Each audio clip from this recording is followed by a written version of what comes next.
Good morning बच्चों। Class BSc first year और BSc BEd second year के लिए ऑर्गेनिक केमिस्ट्री का हम एक नया टॉपिक शुरू करने जा रहे हैं, स्टीरियो केमिस्ट्री, जिसका कुछ पार्ट आपने 12th क्लास में पढ़ा था, उसी को हम डिटेल में करने जा रहे हैं। दोनों क्लासों के लिए कॉमन टॉपिक है और इस बुक की लास्ट यूनिट है। हमने 4 यूनिट कंप्लीट कर ली। ऑर्गेनिक केमिस्ट्री की लास्ट और 5वीं यूनिट स्टीरियो केमिस्ट्री, एक ही चैप्टर की एक यूनिट है। इसकी हम शुरुआत करने जा रहे हैं और जिसका पार्ट नंबर फर्स्ट हम बात कर रहे हैं। जैसे सबसे पहला टॉपिक इसके अंदर आता है, संभाव्यता कितने प्रकार की होती हैं या संभाव्यता क्या होती है और उससे संबंधित टॉपिक है। और इस चैप्टर के अंदर हम ज़्यादातर क्या करते हैं, त्रिविम संभाव्यता को डिटेल में पढ़ते हैं। और त्रिविमीय संभाव्यता का अध्ययन रसायन विज्ञान की जिस शाखा के अंदर किया जाता है उसी का नाम है त्रिविम रसायन, और त्रिविम रसायन को ही स्टीरियो केमिस्ट्री बोला जाता है। तो स्टीरियो आइसोमेरिज्म जो है उसको डिटेल में पढ़ेंगे इस चैप्टर के अंदर। तो सबसे पहला टॉपिक आता है संभाव्यता, संभाव्यता या फिर इसको बोला जाता है आइसोमेरिज्म। क्या बोला जाता है? आइसोमेरिज्म।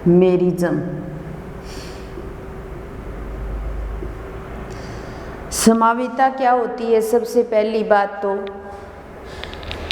जब हमारे पास में 2 या 2 से अधिक प्रकार के कोई भी यौगिक हो, उनके अणु सूत्र समान हो और उनकी संरचना और त्रिविमीय आकाश में अगर भिन्नता पाई जाती है तो वो दोनों क्या होती हैं, या वो जितने भी कंपाउंड है वो एक दूसरे के आइसोमर होते हैं, यानी कि एक दूसरे के समावेवी होते हैं। और इस गुण को ही क्या बोला जा सकता है? संभाव्यता बोला जाता है या आइसोमेरिज्म बोल सकते हैं।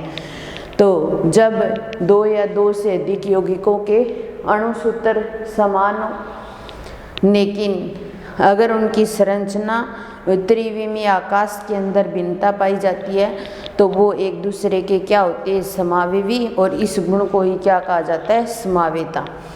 फिर उसके बाद में संभाव्यता को 2 भागों में बांट सकते हैं हम।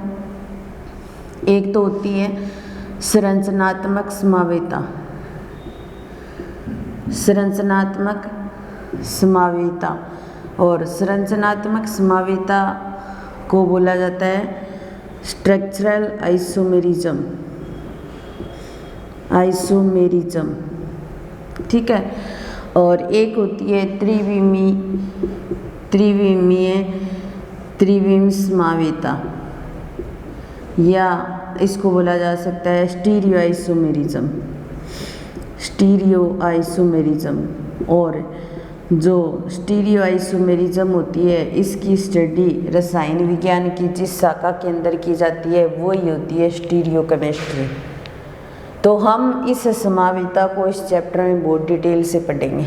फिर इसके बाद में संरचना में अगर भिन्नता पाई जाती है तो संरचनात्मक संभाव्यता और त्रिविमीय एक कार्बन से जुड़े हुए, एक कार्बन की जितनी संयोजकता के साथ ग्रुप जुड़े हुए हैं उनके अंदर अगर भिन्नता पाई जाती है तो वो क्या होती है? त्रिविमीय संभाव्यता होती है। संरचनात्मक संभाव्यता को हम आगे कई भागों में बांट सकते हैं, यानी कि इसको टोटल 5 भागों में बांटा जा सकता है। जैसे सबसे पहली बात स्थिति संभाव्यता, हम इसको क्या बोल सकते हैं? स्थिति संभाव्यता, या फिर इसको बोला जा सकता है पोजीशन आइसोमेरिज्म, पोजीशन आइसोमेरिज्म, ठीक है। फिर उसके बाद में दूसरी आती है श्रृंखला संभाव्यता।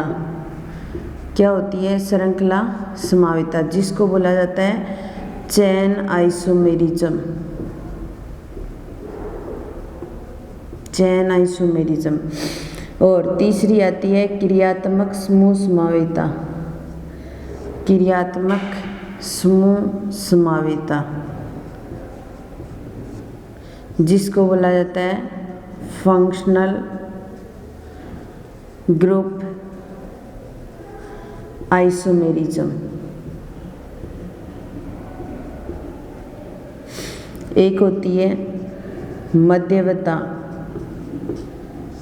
मध्यवता या इसको बोला जा सकता है मेटोमेरिज्म। क्या बोल सकते हैं अपने? मेटोमेरिज्म। तो इसका नाम हो जाएगा मेटामेरिज्म। और एक होती है चलावेता,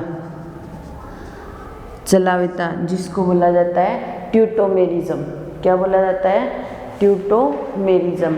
एक ऐसी समावेता जिसके अंदर कीटो समूह को इनोल समूह में, तो ट्यूटोमेरिज्म। तो इस तरीके से संरचनात्मक समावेता के टोटल कितने प्रकार हो गए? 5 प्रकार। यानी कि संरचनात्मक समावेता 5 प्रकार की होती है। हम एक एक की स्टडी करेंगे। फिर उसके बाद में ये जो त्रिविमीय समावेता होती है, वैसे 11th या 12th में जब पढ़ाया जाता है तो त्रिविमीय समावेता को 2 भागों में बांट दिया जाता है। यानी कि एक तो प्रकाशीय समावेता और एक होती है ज्यामितीय समावेता में बांट दिया जाता है। लेकिन ये पार्ट त्रिविमीय समावेता के तो होते हैं, लेकिन सही मायने में इसको 2 रूपों में बांटा जाता है।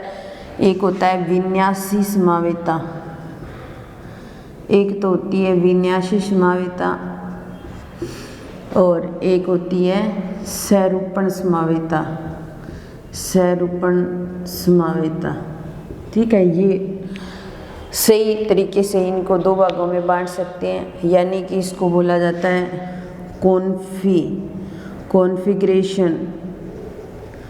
कॉन्फ़िगरेशन आइसोमेरिज्म, और इसको बोला जाता है कन्फॉर्मेशनल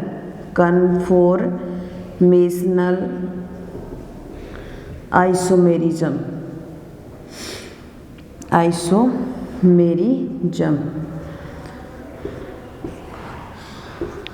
तो जो विन्यासी समावेता जो होती है वो आगे 2 प्रकार की होती है। एक होती है प्रकाशीय समावेता, एक होती है प्रकाशीय समावेता जिसको बोला जाता है ऑप्टिकल आइसोमेरिज्म, ऑप्टिकल आइसोमेरिज्म।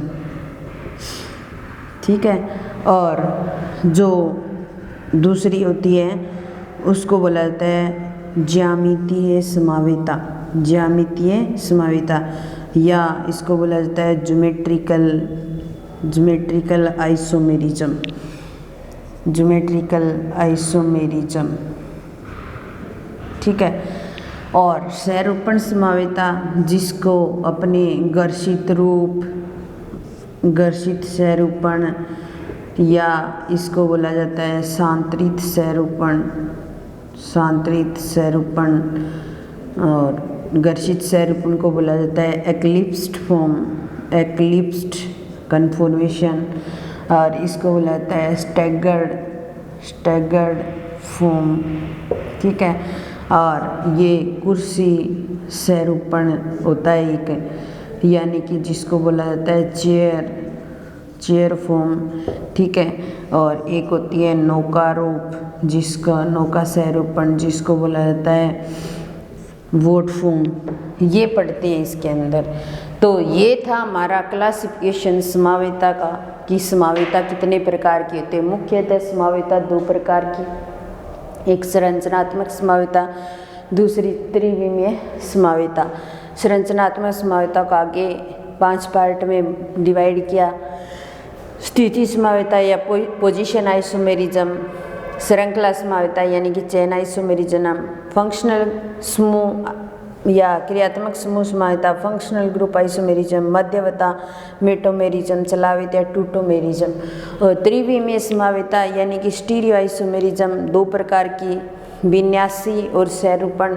विन्यासी को बोला जाता है कॉन्फ़िगरेशन आइसोमेरिज्म, और सरूपण को बोला जाता है कन्फॉर्मेशन आइसोमेरिज्म, और प्रकाशीय समावेता को बोला जाता है ऑप्टिकल आइसोमेरिज्म, और ज्यामितीय समावेता को बोला जाता है ज्योमेट्रिकल आइसोमेरिज्म।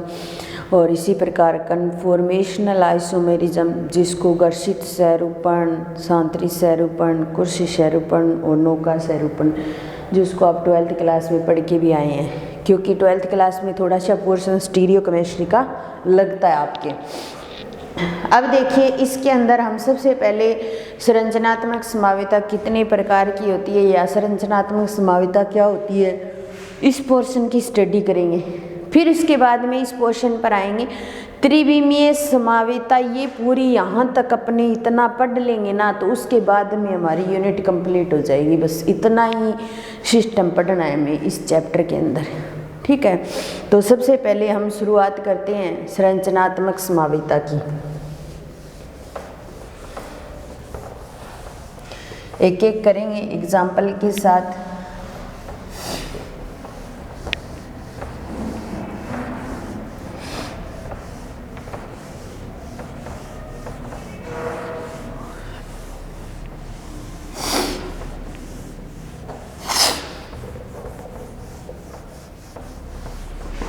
तो सबसे पहली आती है सहरूपण संभाव्यता 1 नंबर, संरचनात्मक संभाव्यता 1 नंबर, या जिसको बोला जाता है स्ट्रक्चरल आइसोमर। इसके अंदर क्या बोला जाता है कि हमारे पास 2 या 2 से अधिक प्रकार के यौगिक होते हैं जिनका अणु सूत्र समान होता है लेकिन उनकी संरचना भिन्न होती है। यानी कि संरचना अगर अलग अलग होती है तो उसको बोला जाता है संरचनात्मक संभाव्यता, यानी कि संरचना में भिन्नता पाई जाती है, इसलिए ये क्या हो जाएगी, संरचनात्मक संभाव्यता हो जाएगी। इसके अंदर ये फिर आगे 5 प्रकार की होती है, जिसमें पहला पार्ट लेते हैं हम स्थिति संभाव्यता। स्थिति संभाव्यता, स्थिति संभाव्यता या फिर इसको पोजीशन आइसोमेरिज्म बोला जाता है। स्थिति के नाम से स्पष्ट हो रहा है कि इसके अंदर क्या होगी, स्थिति अलग अलग बनेगी। जैसे हमारे पास में 2 या 2 से अधिक कंपाउंड है हमारे पास में और उनके अणु सूत्र तो समान है, लेकिन उस कंपाउंड के अंदर या तो फंक्शनल ग्रुप की स्थिति अलग अलग होगी, फंक्शनल ग्रुप तो होंगे समान लेकिन फंक्शनल ग्रुप की स्थिति अलग अलग हो गई, या डबल बॉन्ड की स्थिति अलग अलग हो जाएगी, या ट्रिपल बॉन्ड की स्थिति अलग अलग हो जाएगी, या कोई प्रतिस्थापी जुड़ा हुआ है उसकी स्थिति अलग अलग हो जाएगी। तो इसलिए उसको क्या बोला जाएगा, स्थिति आइसोमेरिज्म। जैसे मान लो स्थिति अलग अलग हो गई, जैसे हमारे पास में एक कंपाउंड मान लो 1 ब्यूटाइन हो और दूसरा क्या हो 2 ब्यूटाइन हो, तो 1 ब्यूटाइन ले या 2 ब्यूटाइन ले तो दोनों का जो श्रृंखला बनेगी वो सेम ही बनेगी। यानी कि हमारे पास ब्यूटाइन है उसके अंदर 4 कार्बन है, जैसे मान लो CH3 CH2 और C ट्रिपल बॉन्ड CH है हमारे पास में, ठीक है। तो इसके अंदर क्या है कि मान लो 1 नंबर पर ये ट्रिपल बॉन्ड शो हो रहा है तो ये 1 ब्यूटाइन होगी, ठीक है, 1 ब्यूटाइन हो गई। और मान लो हम इसको ऐसे शो कर दें तो ये क्या हो जाएगी, 2 ब्यूटाइन हो जाएगी, ठीक है। तो यहाँ 1 नंबर के साथ ट्रिपल बॉन्ड जुड़ा हुआ है, यहाँ 2 नंबर वाले कार्बन के साथ 1 2 इधर से करो या इधर से, तो ट्रिपल बॉन्ड की स्थिति अलग अलग होगी। यहाँ 1 नंबर पर ट्रिपल बॉन्ड है, यहाँ 2 नंबर पर, तो ट्रिपल बॉन्ड की पोजीशन अलग अलग हुई। अणु सूत्र अगर ज्ञात करें तो कार्बन देखिए 1 2 3 4 कार्बन है हमारे पास। हाइड्रोजन कितने हैं, 3 2 5 और 1 6।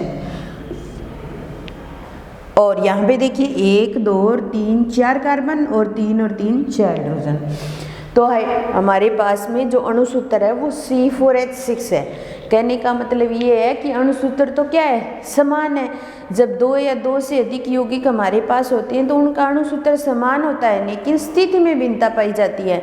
तो इस कंपाउंड के अंदर क्या है, जो ट्रिपल बॉन्ड है उसकी स्थिति अलग अलग है, तो इसीलिए इसको क्या बोला जाएगा, स्थिति संभाव्यता, ठीक है। जैसे एक और एग्जांपल लें हम, जैसे हमारे पास CH3 CH2 और CH2OH है, ठीक है। 1 2 और 3 कार्बन है, OH जुड़ा हुआ है। OH किसके लिए आता है, एल्कोहल के लिए। तो ये क्या बन जाएगा, 1 प्रोपेनॉल। प्रोपेनॉल एल्कोहल के लिए क्या लगता है, ओल लगता है, तो 1 प्रोपेनॉल, ठीक है। CH3 CH और CH3 और इसके साथ OH, तो 1 2 और 3, 2 नंबर पर OH जुड़ा हुआ है तो क्या बन जाएगा 2 प्रोपेनॉल। क्या बन जाएगा 2 प्रोपेनॉल। तो ये तो 1 प्रोपेनॉल हो गया, ये 2 प्रोपेनॉल हो गया। तो यहाँ पर अगर अणुसूत्र की बात करें 1 2 और 3 कार्बन है हमारे पास, हाइड्रोजन कितने हैं 3 2 5 और 7 और 1 8 है, 1 ऑक्सीजन है। इसमें भी 1 2 और 3 कार्बन है, 3 4 और 3 7 और 1 8 हाइड्रोजन 1 ऑक्सीजन, यानी कि दोनों का अणुसूत्र C3H8O ही है, लेकिन OH समूह है वो अलग अलग स्थिति पर जुड़ा हुआ है। यहाँ तो एक कार्बन के साथ जुड़ा हुआ है, यहाँ 2 नंबर कार्बन के साथ में। तो स्थिति समाविता जिसके अंदर हमारे पास 2 या 2 से अधिक कंपाउंड होते हैं जिनका अणुसूत्र समान होता है लेकिन स्थिति अलग अलग होती है, इसलिए इसको क्या बोला जाता है स्थिति समावेता बोला जाता है। और भी बहुत सारे एग्जाम्पल होते हैं, जैसे हमारे पास में यहाँ पर डाइक्लोरोबेंजीन हो मान लो, तो यहाँ पर Cl जुड़ा हुआ है और यहाँ Cl जुड़ा है मान लो एक, और दूसरा हम क्या करें एक Cl तो यहाँ है और एक Cl यहाँ जोड़ देते हैं, और तीसरी कंडीशन क्या है एक Cl यहाँ है मान लो और एक Cl यहाँ जोड़ देते हैं, तो 1 और 2 1 2 और 3 1 2 3 4, तो यहाँ 1 और 2 स्थिति पर है Cl, यहाँ 1 और 3 स्थिति पर है और यहाँ 1 और 4 स्थिति पर है, तो स्थिति अलग अलग होगी, यानी कि Cl जो जुड़ा हुआ परमाणु है Cl का वो अलग अलग स्थिति पर जुड़ा हुआ है। तो कहने का मतलब ये है कि अणुसूत्र तो समान है लेकिन स्थिति में अगर भिन्नता पाई जाती है तो उसको क्या बोला जाता है स्थिति समावेता बोला जाता है। तो ये 1 नंबर हमारी स्थिति समावेता कंप्लीट हो गई।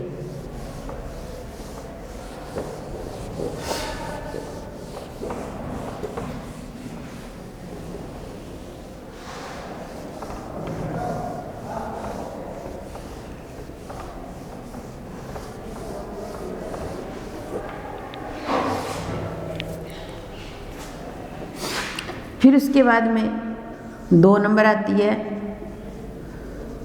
श्रृंखला समावेता।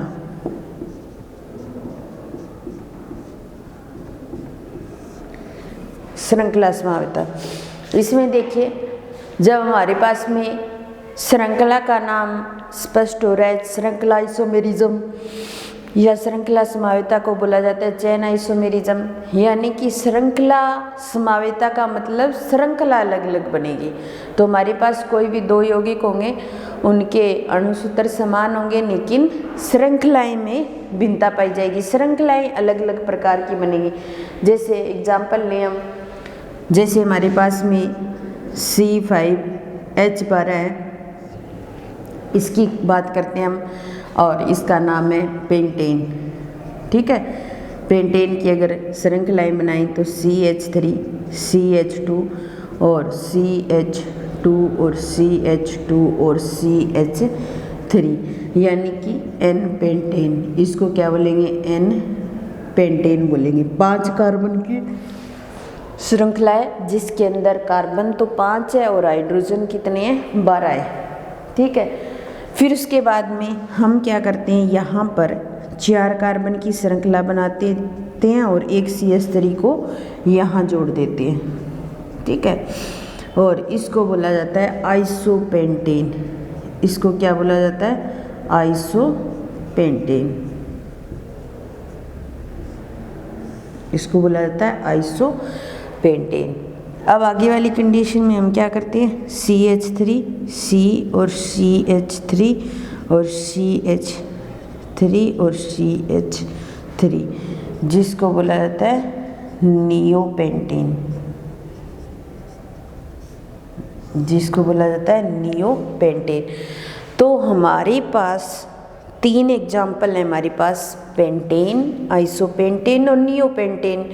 तो तीनों का जो अणुसूत्र है वो C5H12 है, यानी कि C 5 है और हाइड्रोजन हमारे पास में 12 है। इस चैप्टर को मैं बहुत धीरे धीरे अच्छी तरीके से आपको एक एक चीज़ क्लियर कर रही हूँ, क्योंकि ये चैप्टर आपके लिए थोड़ा सा नया है। फिर भी आपने थोड़ी बहुत चीज़ तो पढ़ी है 12th क्लास में। अब 12th क्लास में ये चैप्टर लगता भी है, लेकिन फिर भी आप देखिए यहाँ पर 5 कार्बन की श्रृंखला एस्पेंटीन, 4 कार्बन की श्रृंखला,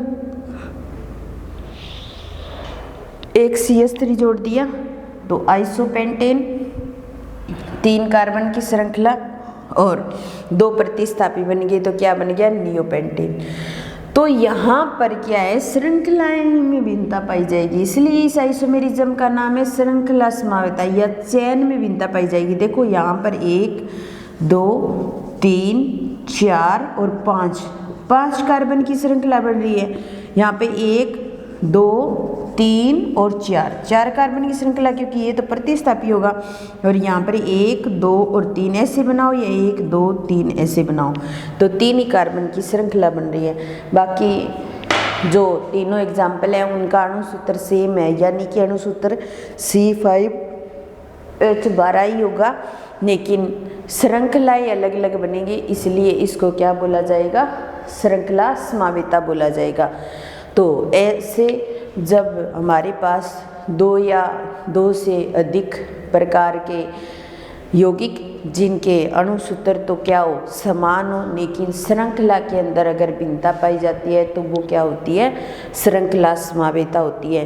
तो हमने 2 प्रकार की समावेता की बात की, एक तो स्थिति समावेता जिसके अंदर डबल ट्रिपल बॉन्ड या फंक्शनल ग्रुप के अंदर या किसी अन्य प्रतिस्थापी के अंदर स्थिति के अंदर भिन्नता पाई जाती है, और इसके अंदर क्या हो जाएगा, श्रृंखला में भिन्नता पाई जाती है, तो वो श्रृंखला समावेता हो जाएगी।